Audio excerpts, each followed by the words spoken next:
You're listening to the Cyberwire Network, powered by N2K.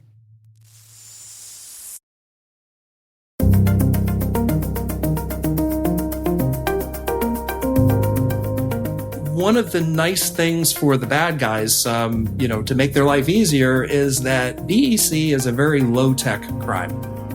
Hello, everyone, and welcome to the CyberWire's Hacking Humans podcast, where each week we look behind the social engineering scams, the phishing schemes, and criminal exploits that are making headlines and taking a heavy toll on organizations around the world. I'm Dave Bittner from the CyberWire, and joining me is Joe Kerrigan from the Johns Hopkins University Information Security Institute. Hello, Joe. Hi, Dave. Got some good stories to share this week, and later in the show, my conversation with John Wilson.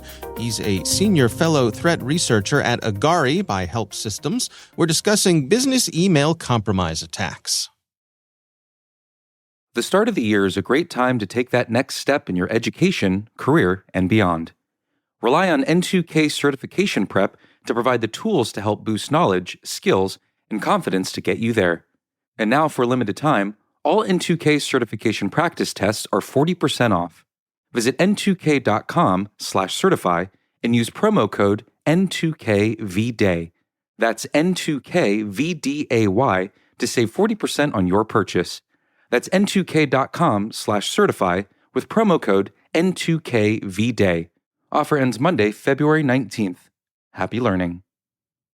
All right, Joe, let's jump right into our stories here. Why don't you start things off for us? Dave, I have 3 stories that I want to go over today. These are interpersonal scams. So the first one is from Brian Roche at WGAL in Lancaster, Pennsylvania. Okay. You ever been to Lancaster, Dave? I have. It's lovely. It is beautiful.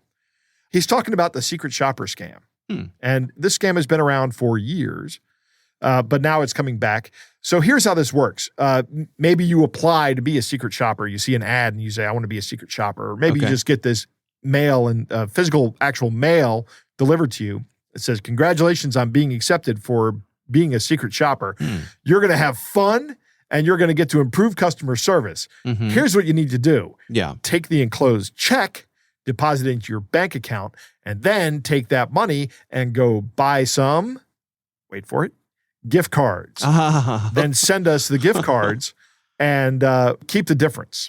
Okay. Right? And then we'll evaluate and fill out this survey. It all looks legit, right? Right. But here's what happens. Well, before we get to that, just for folks who may not be familiar, what is a mystery shopper? I don't think that they actually exist, or if they exist, they're actually employees of the company directly. Yeah. Right? But the idea is that you need to assess in a retail operation, you need to assess how well the front face of your business works, right? How well the individual shopper or the individual associates, if you will, work.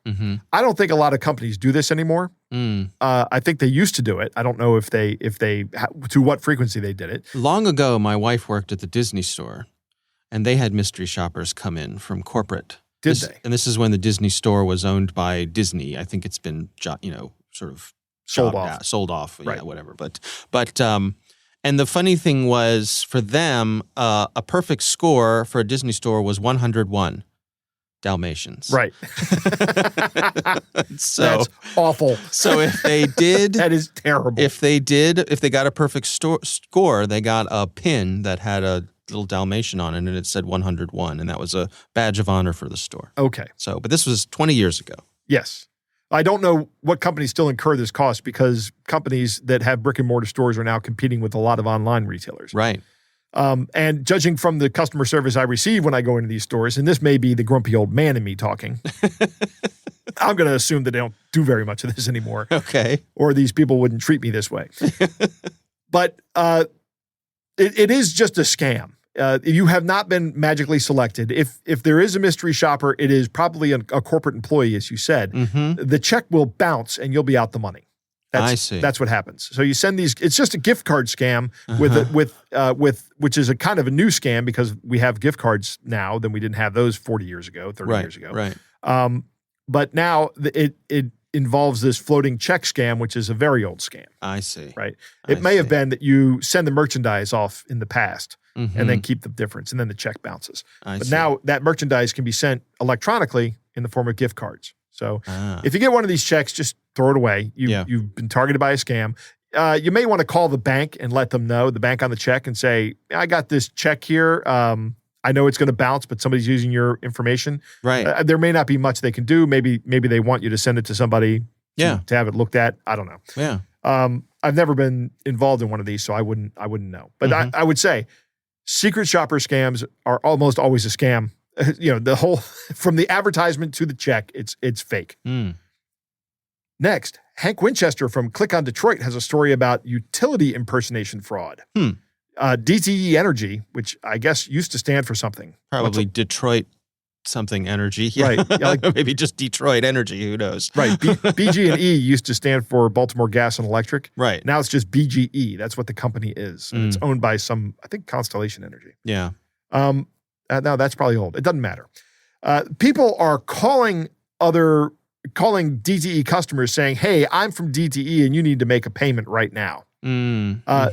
What's even more freaky is they're showing up in person. And they are saying if someone shows up at your front door, always ask them for identification. And if something seems fishy about the entire operation, call the police. Right? So I think that's probably your best bet.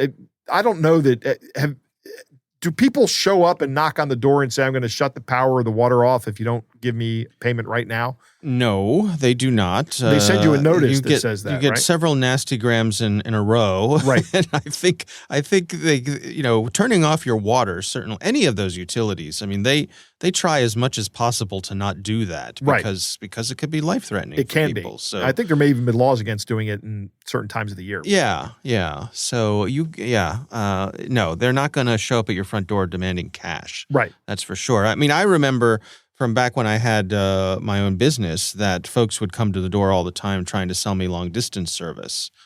And they would have lanyards that said they were from Verizon or somewhere like that. And I was always skeptical of that. Right. They would come to the door and say, hey, can we see your last phone bill? I'd be like, no, I'm not showing you my last phone bill. Like, you're a stranger off the street. Every time I think of these lanyards, I go immediately to the movie Napoleon Dynamite. Oh, yeah. Where Uncle Rico and Kip are selling Tupperware, something like Tupperware. Right. And Uncle Rico goes, we need something that makes us look official, like badges. And they just get some badges printed up. Right. They go to Deb and get some pictures taken and use those pictures to print up badges. Anybody can do that. Yeah. I was over the weekend, I stopped by a local flea market that's near here, sort of like a regular organized sort of thing. And there was a booth there that caught my eye, mainly because of this show. And it was full of used uniforms from well-established companies. Really? So, for example, if you wanted to be Bob from Jiffy Lube, you could totally buy a used Bob from Jiffy Lube uniform. Yeah. Really? Yeah. Dave, you're going to have to tell me where this is because next week you're going to meet Bob from Jiffy Lube. Okay. He's going to be your co-host on the show next week. Yeah, all kinds of different uniforms you could buy. Yeah. Amazing. Yep. Yeah. That's awesome. And the final story comes from Aaron Orgon from WANE in Fort Wayne. Get it? WANE? Wayne? Fort Wayne? Wayne? Okay, WANE. Clever. Yeah. Right, yes. This is a story about a man who came to the victim's door and said he was an employee of an attorney that was representing the victim's niece. And then he said, I need cash payment for your niece's services. The victim's niece was impersonated over the phone. So the guy hands him a phone, goes, here's your niece. And the woman says, Uncle so-and-so, yes, this man is here to collect money for me. I don't have it. Oh. And the guy gets away with 10 grand from this victim. Wow. It doesn't say if the victim had the money on hand or had to go get it. I'm not sure how that worked out. But he realized it was a scam when he actually called his niece and said, okay, I paid him. And the niece is like, what? I don't know what you're talking about. Yeah. Oh, dear. Yeah. So the police department said residents should always be aware of demands to pay in cash, which this guy did, asked to verify the credentials of anyone who asked for payment for a service, and never render payment at your home. If you're unsure, get more information, and always, if possible, go to the place of business to make the payment. These stories about people coming to your home to collect money owed, that's not really owed, are concerning to me. And here's the issue. This guy is this victim in particular, and the victims from DTE, when people show from the DTE impersonators, when the people show up at your house and they're looking for money, cash money, these people are criminals, right? And you don't really know how far they're willing to go. Right. I really think the best thing to do is, if you can do this, is to have someone else call the police. If that's available to you. If not, you can always just dial 911 and then press send, and then just carry on the conversation and let the 911 operator listen in, and they'll send a police officer over when they know what's going on. Maybe that'll work. Or you can just blatantly say, you know what, I'm just going to have a uniformed police officer come up here and make sure that everything's on the level. You don't mind if I do that, do you? Right. My concern with this is that escalates the situation to an immediate gunpoint robbery. Right. It's a risk. That's why I say try to do it surreptitiously, so that the police show up unexpected to this guy. And I mean, that's one thing that struck me as you were describing these stories is how bold it is for someone to be there in person, which I suppose is part of why these scams work, because, if someone comes, I would assume, wow, this is bold. That would be awfully bold for a scammer to do something like this. So maybe it is legit. Yeah. The other thing is that the guy who took the $10,000 from the older man was wearing a mask because of the pandemic, right? Oh. So you can't really see what his face looks like. He's doing the old Jesse James thing where he used to tie a bandana around his face so you couldn't tell who he is, right? But it's now part of the pandemic. Yeah. And it's already socially acceptable to be wearing this mask. Sure. Yeah, it's interesting because I was thinking, would it help if you had something like a Ring doorbell where anyone who comes to your door is being documented? Yeah. There's photographic evidence. A good use case for that, I suppose. That would be excellent. Also, you could use that Ring doorbell to screen the calls. And in some cases, and there are privacy concerns about this, of course, but those Ring doorbell feeds are readily available to law enforcement. Yep. So, it's I can absolutely see where that's a good thing, but I still do have my privacy concerns about it. Yeah. All right. Well, interesting stories. Absolutely. My story this week comes from the Vice website. This is Vice by Motherboard, written by Joseph Cox. And the title of the article is Criminals Abuse Apple Pay in Spending Sprees. Joe, have you used any of these automated payment systems, Apple Pay or Google Pay or any of these? Dave, I'm ashamed to admit it. Yes, I have. Why are you ashamed to admit it? Because I'm not sure how much I trust it. But, I mean, it works great. Yeah. It's a good working service. Yeah, I use Apple Pay all the time, and I love it because it's fast, it's easy, it's secure. Yeah. Right? Because it's all tokenized. Your key point is that it is fast. It's faster than using the credit card. Yes, absolutely. So very convenient. Right. This article is about how some crooks are abusing Apple Pay and other, Google Pay, all the basically the contactless payment systems to go on spending sprees using stolen credit and debit card numbers. So what they do is they get themselves a mobile device. Right. They get themselves a stolen credit card number. They get that card authorized on the device. Now, that's the tricky part. Right. And that's the part that involves perhaps some social engineering. This article talks about how there are apps available, basically bot apps, that will help automate harvesting people's multi-factor authentication numbers. Okay. So, in other words, let's say that I have stolen your bank account number, your credit card number. Okay. Right. And the information I've stolen or bought on the dark web says, this is Joe's information, here's his credit card number, here's his phone number, or here's his address, right? I bought a full set of information about you, right, including an active credit card. Fulls, as the kids say. With a Z, yeah. Right. So I go to put that in my mobile device. Let's just say, for argument's sake, it's my iPhone. So I'm trying to activate Apple Pay. And in doing that, Apple Pay contacts your bank. And you receive a notice from your bank on your mobile device that says, hey, we're trying to authorize something here. And you would probably say, well, that's not me. And right, you'd ignore it, right? Or you'd call your bank or whatever. So what these bots do, kind of like a story you and I talked about recently, one way they'll come at it is they will just start pounding you with requests for multi-factor authentication, and they'll wear you out. Yep. Right?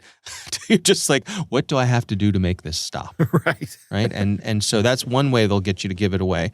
Another way is that they will actually call you, and this is part of what the app does, is it uses an automated voice system, an artificial automated voice system, and it says, "Hello, this is your bank calling. We are doing a security check. We're going to send you a code in 5 seconds to make sure that it's actually you. When you get this code, please enter it in, please tell us what it is, or enter it in, here," right? So what they're doing is they're actually trying to get your multi-factor authentication code to activate the Apple Pay on their device. Yeah. But they're trying to trick you by saying that this is just a routine security check. We're just making sure that everything's on the up and up and that you are you. Right. But that's not how that works. The only time they send you codes is when you try to use the card. That is right. But they're basing this on the ignorance of people using it. And by ignorance, I mean just not knowing, right? Yeah. They don't know what the system is. Right. And they say, oh, okay, good. Hey, you're just doing a proactive security check. Well, let me help you out with that. Exactly. Yeah. Exactly. So once they get this activated on the mobile device, then they take advantage of how fast and easy it is. Yep. Because once it's active on the device, there's no further checking. Yeah. Right? You don't have to hand the card over. There's no signature. Yeah. They're not checking your ID. They never check the ID. I have request ID written on the back of all of my credit cards. Mm-hmm. Maybe 10% of the time that somebody says, it says request ID. Can I see your driver's license? Yeah. So then typically what happens is then they go out on a spending spree and they buy themselves a lot of gift cards? Gift cards. I got that one right again. That's good. That's right. So in this story, they have some pictures of some of these baddies bragging on social media where they've bought $20,000 worth of gift cards using these one-time payment systems. So it's an interesting sort of layering of various methods to speed up their ability to take advantage of people. The Googles and the Apples of the world, they say, well, this really isn't our problem. It's up to the credit card companies to verify that the payments are legit. We're just an enabling technology. Yeah. I don't accept that. Yeah. I don't accept that. This is one of those things where it's a big tech company going, hey, we're just a platform again. Yeah. I understand what you're saying. Yes, there is something going on at the credit card company that can be done, but you need to work with the credit card company to do this. You cannot simply wash your hands of this and walk away. Yeah. There is something that Google and Apple have to do here to be more proactive. Yeah. Well, any notions of what that might be? I'd have to think about what that would be. Right. Well, because that's part of I'll tell part you, of why people love these services is how quick and easy they are. I'll tell you one of the things they have to do is, depending on how new the account is, maybe they have to put extra steps in for when you do this. Like, for example, if you just create a new Google account or a new Apple ID, and then you start putting credit cards on it, that is a marker for potential fraud, right? Right. I mean, I had a Gmail address for years before I got an Android phone. Yeah. Right? They knew who I was. Right. I had been on that system for a long time. Now, that doesn't stop them from acquiring other accounts. Yeah. There's all kinds of heuristics they could do from behind this. I mean, these guys are and they may be huge. Yeah, and they may be doing it. I don't know. I mean, I think it's correct to say that this is a problem primarily with the credit card provider and possibly with the customer. I mean, everybody's involved here, but I don't think that Apple and Google get to walk away from this going, yeah, this isn't our problem. Somebody else should handle it. Yeah. They should be actively involved in fixing this. Yeah, I agree with that. All right, we will have a link to that story in the show notes, again, written by Joseph Cox over on the Vice website. All right, Joe, it is time to move on to our catch of the day.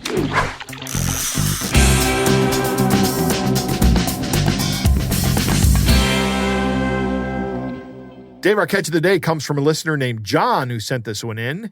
It's a pretty good one, Dave. Why don't you just read this? All right, it goes like this. It says, "Attention, we wish to inform you that a power of attorney was forwarded to our office this morning by two gentlemen regarding your unclaimed fund of $8.5 million. One of them is an American citizen named Mr. Robert Porter, and the other is Mr. Wilhelm Berg, a Swedish citizen. The document claims these gentlemen to be your authorized representatives, and the power of attorney states that you are already deceased. What? That's what the power of attorney states, Dave. So they're sending a letter to a dead person. Right. We'll go on. Yes. It further states that your death was due to coronavirus pandemic, with your date of death being November 27th, 2020. They have now submitted a new account to replace the receiving account that was in the original claim of funds. These funds have remained unclaimed for quite some time, and the need for resolution is pressing. Below is the new account they have submitted. In the event that you are, in fact, still alive, we ask that you confirm your existence by responding to this email. You are to view this as a matter requiring immediate attention and response. We have 48-hour monitoring of all activities within the Federal Reserve Bank. We have 48-hour monitoring. I mean, 24-hour monitoring is good, but 48-hour monitoring, that is top-notch. Right. We have contacted the bank in Sweden, asking them to wait for further directives from the Federal Reserve Bank prior to authorizing any withdrawals in any form. Our request is based entirely on our attempt to verify that you are in fact deceased before money is wrongly disbursed.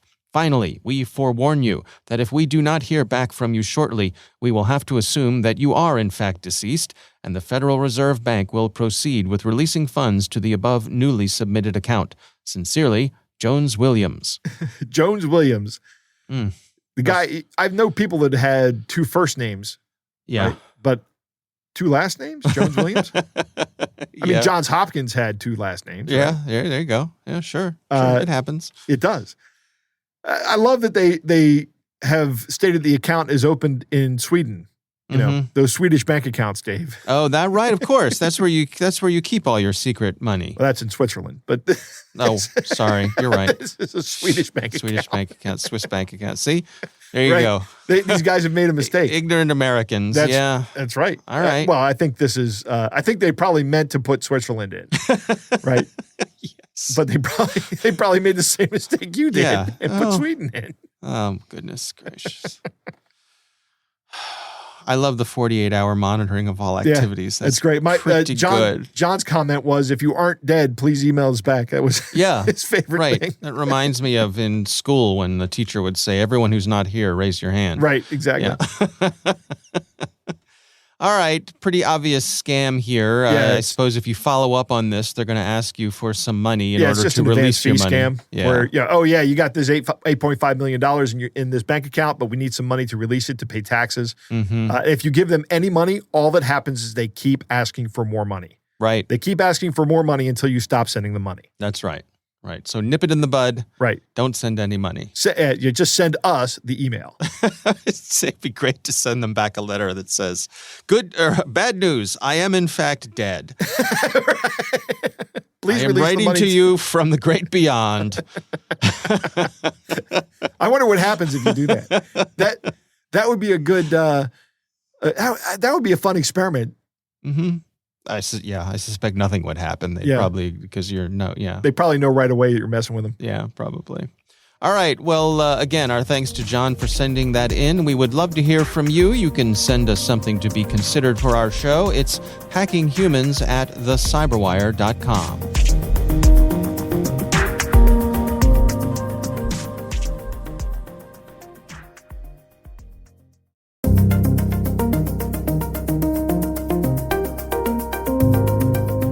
All right, Joe, I recently had the pleasure of speaking with John Wilson. He is a senior fellow threat researcher at Agari, and we're discussing business email compromise attacks. Here's my conversation with John Wilson. During the pandemic, we saw actually even more attempts at business email compromise. And in terms of protecting against business email compromise, it's shocking how many standard anti-spam filters still routinely allow business email compromise messages to come through. Now, I understand why, because most of these systems are built around really sort of two things. Number one, scanning the content to see if there's something spammy, if you will, in the content, as well as looking at, well, have you established a conversation with this person before? So the challenge is this. The BEC scammer's initial message is usually very innocuous. It may say something, for example, like, "Are you available? I need a favor."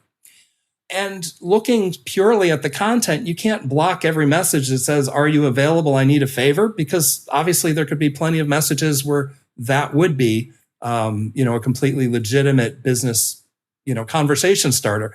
Unfortunately, what happens is if the victim makes the mistake of answering and saying, "Yes, sure, what do you need?" At this point, the anti-spam filter is saying, well, this is a continuation of a conversation that's already started. So I'm going to lower the bar, right? I'm not going to block something just because now I see something that looks a little bit spammy. And so the traditional email defenses are actually not that great at stopping these types of attacks. Now, there are a new class of email security solutions that are designed to detect identity deception. And that's one of the hallmarks of business email compromise. So they're pretending to be someone that the intended victim would trust. Could be an executive at their own company. It could be the accounts receivable contact, the accounts payable contact. No, receivable. I had it right the first time. The receivable contact at one of the, one of your vendors. Companies owe money to somebody else. Usually you've got that person you're working with on the other side as you negotiate payment terms and when you're going to make your payment and how the payment's going to be made. Well, if the scammer gets a hold of that information, they can craft a very convincing email supposedly from that contact and, carry on the conversation at that point. And once again, the content itself isn't going to trigger an anti-spam filter. To what extent are we seeing attempts at, sort of, as you say, imitating a known contact? And to what degree are they actually infiltrating that known contact's email itself to be able to, the call is coming from inside the house dilemma?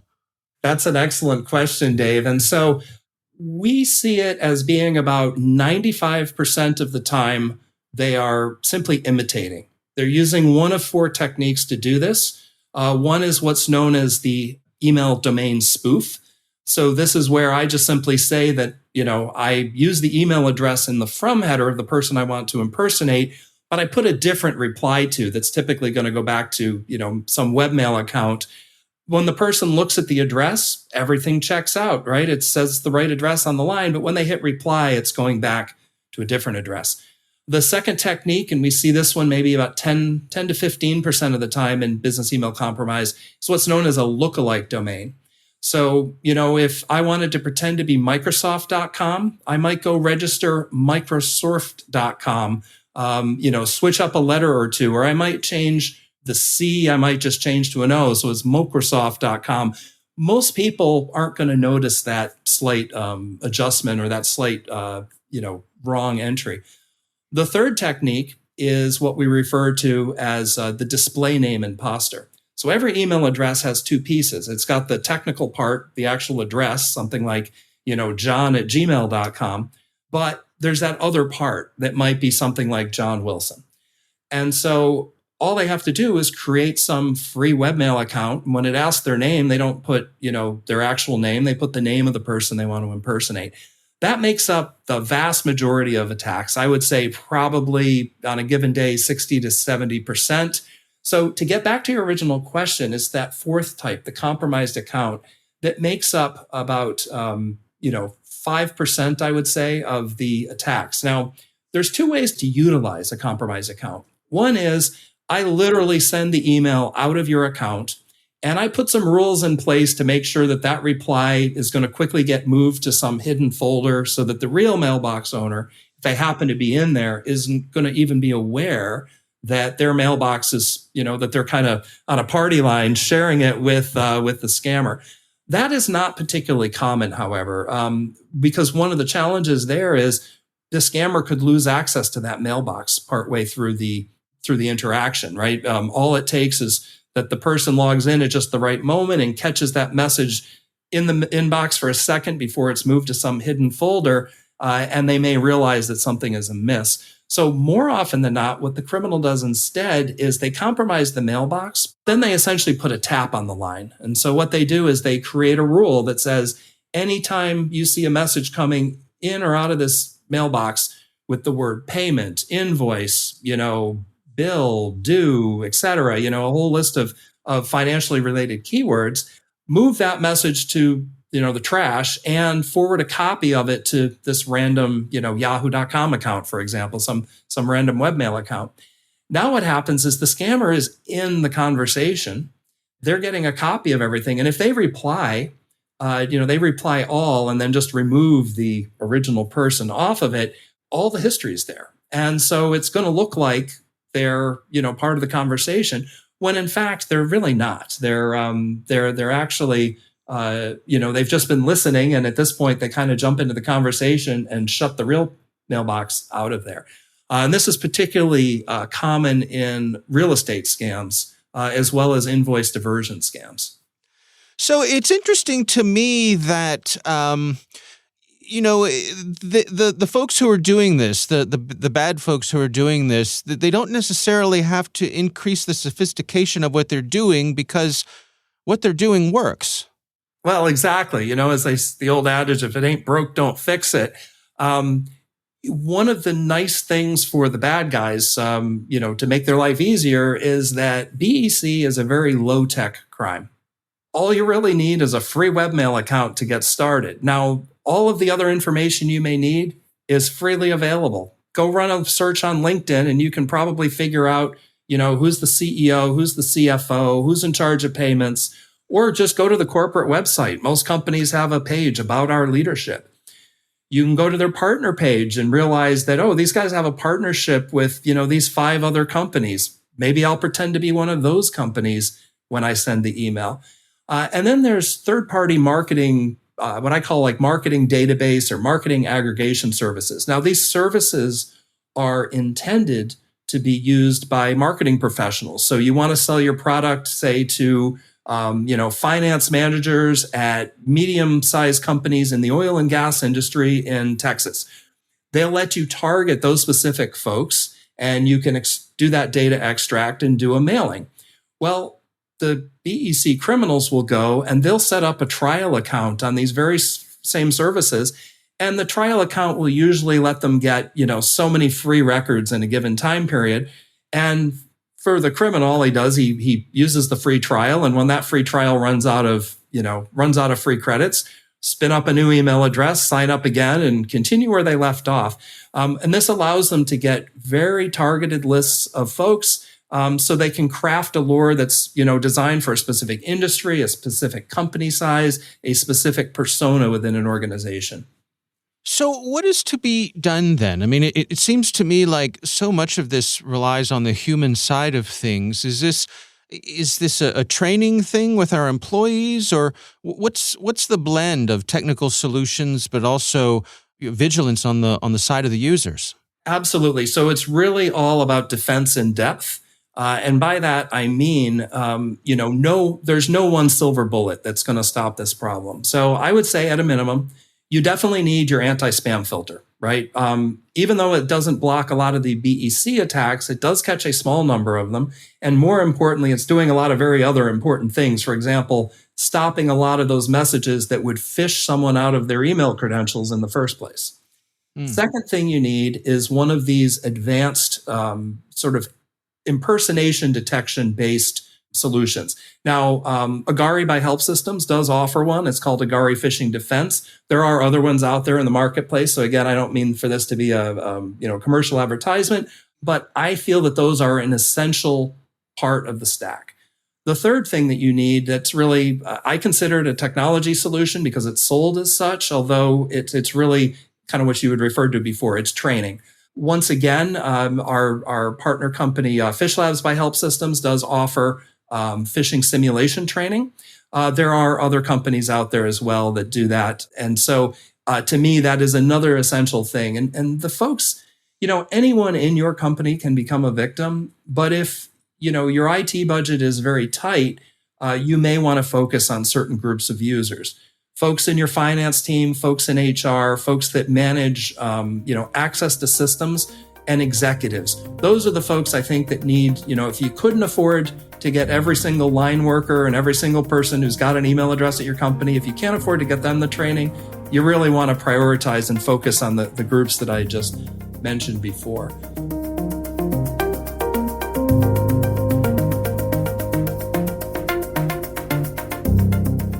Joe, what do you think?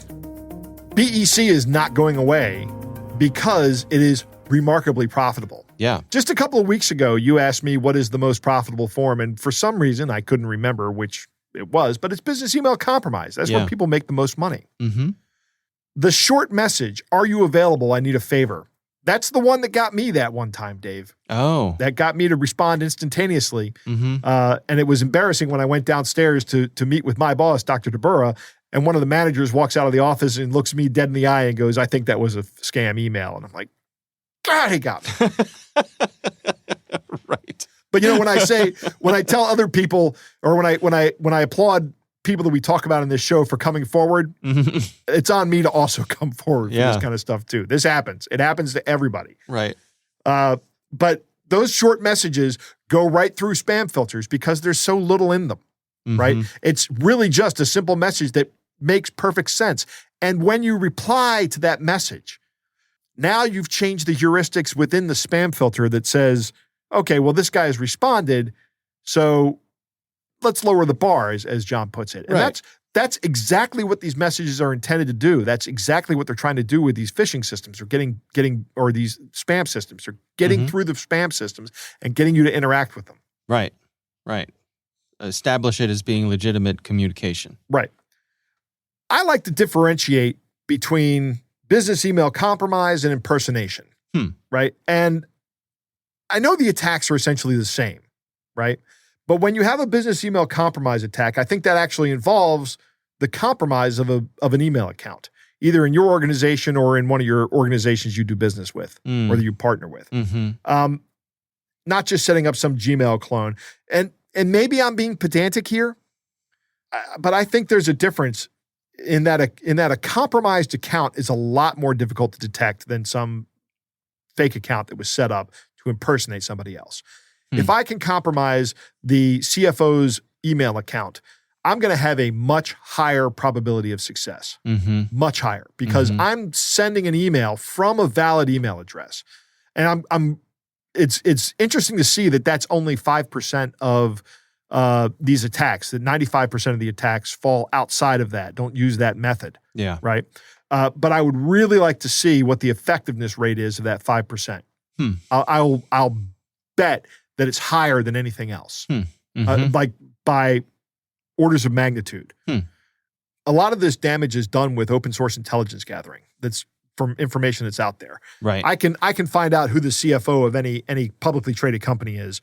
They have to file that with the SEC. Right. Right. If you ever go to Yahoo Finance and just click on profile, there's a list of all your executives right there. Right. And that information is readily available. I only say Yahoo Finance because that's where I know the information is. But it's out there for everything. If I go to your website, your company's website, there will be pictures of people and all this information about them. It might even contain a bio. Right? Yeah, Which is all important information, but just be mindful. This information can be used to impersonate somebody that knows stuff about you. So you should always be aware of what's being said about you out there on the web, regardless of who you are, because LinkedIn is one of my favorite sources for open source intelligence gathering. Sure. Right? It's got everything you need.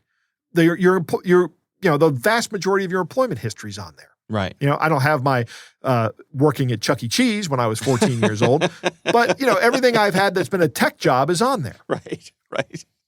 This is an interesting vector that John talks about, the marketing companies. Yeah. Right? There are these data brokers out there that have vast amounts of information about us. And lo and behold, they offer a free trial service to anybody that can provide an email.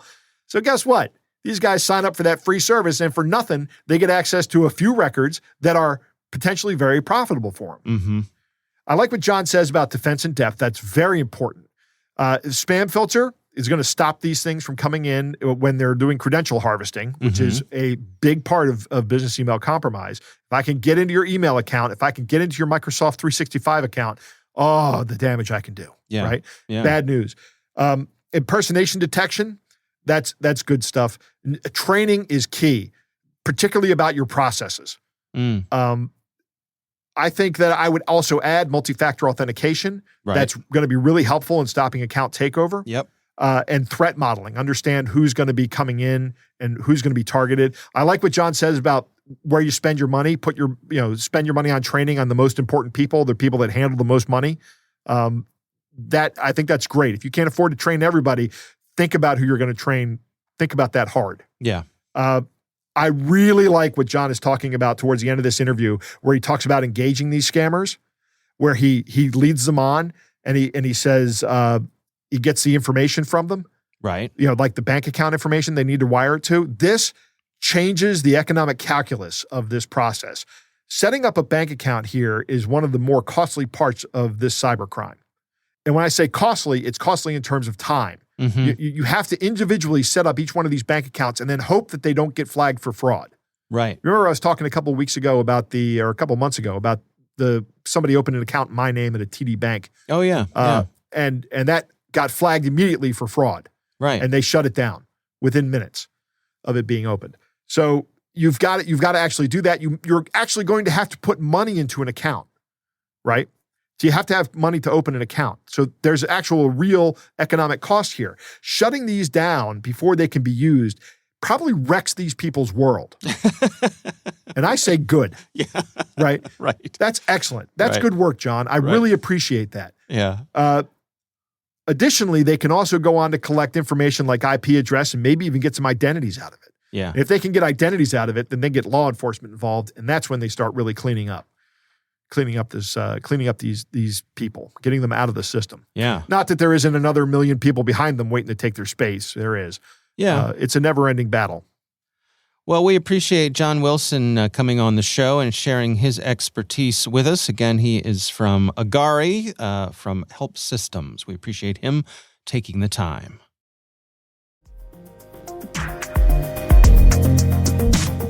That is our show. We want to thank all of you for listening. We want to thank the Johns Hopkins University Information Security Institute for their participation. You can learn more at isi.jhu.edu. The Hacking Humans podcast is proudly produced in Maryland at the startup studios of Data Tribe, where they're co-building the next generation of cybersecurity teams and technologies. Our senior producer is Jennifer Iben. Our executive editor is Peter Kilpie. I'm Dave Bittner. And I'm Joe Kerrigan. Thanks for listening.